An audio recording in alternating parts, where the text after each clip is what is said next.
Good morning বন্ধুরা, কেমন আছো তোমরা? নিশ্চয়ই ভালো আছো, আমিও খুব ভালো আছি। আজকে হলো নেক্সট দিন, আজকে হলো শনিবার, আর আজকে তো পঞ্চমী পুজো তো এসেই গেলো, কালকে হচ্ছে ষষ্ঠী। তো এখন স্নান সকালে বোর আর মেয়ের পরীক্ষা ছিল, ওর মেয়ে তো খেয়ে চলে গেছে দোকান কলেজ, আর বোর খেয়ে চলে গেছে দোকানে। তো ওদের জন্য ডাল ভাজা বানালাম, আমি ওদেরকে খাইয়ে পাঠিয়ে তার আগে ঘর দুয়ার মুছে তারপরে ওদেরকে রান্না করে দিলাম, ওরা খেয়ে গেলো। এখন শান্তি। এখন আমি স্নান টান করে তারপরে ভিডিও আপলোড দিয়ে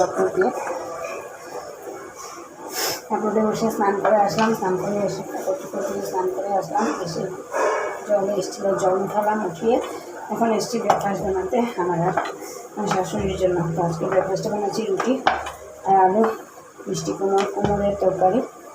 তো চলো ব্লগটা দেখতে থাকো, সঙ্গে থাকো, আশা করি ভালো লাগবে। আর আজকে থেকে তো আমাদের ভেজ খাওয়া শুরু করেন, পুজোর সময় আমরা ননভেজ আইটেম খাই না, ভেজই খাই। তো আজকে থেকে স্টার্ট, একদম বৃহস্পতিবার অবধি চলবে। তো চলো আজকে ব্লগটা দেখতে থাকো আর সঙ্গে থাকো।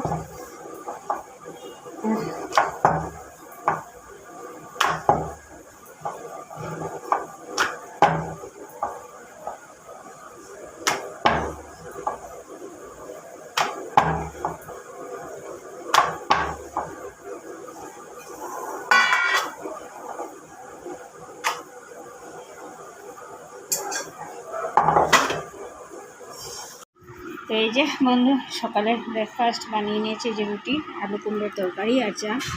তো চলো ব্রেকফাস্ট করে নিই, তারপরে দুপুরে কী রান্না করছি ভেজের মধ্যে নিশ্চয়ই তোমাদের সাথে শেয়ার করবো। তো চলো ব্লগটা দেখতে থাকো আর সঙ্গে থাকো। রান্না করে শুয়েছিলাম, এখন কী রান্না করেছি চলো তোমাদের সাথে একটু শেয়ার করে নিই। এই যে সোয়াবিনের তরকারি, আর এখানে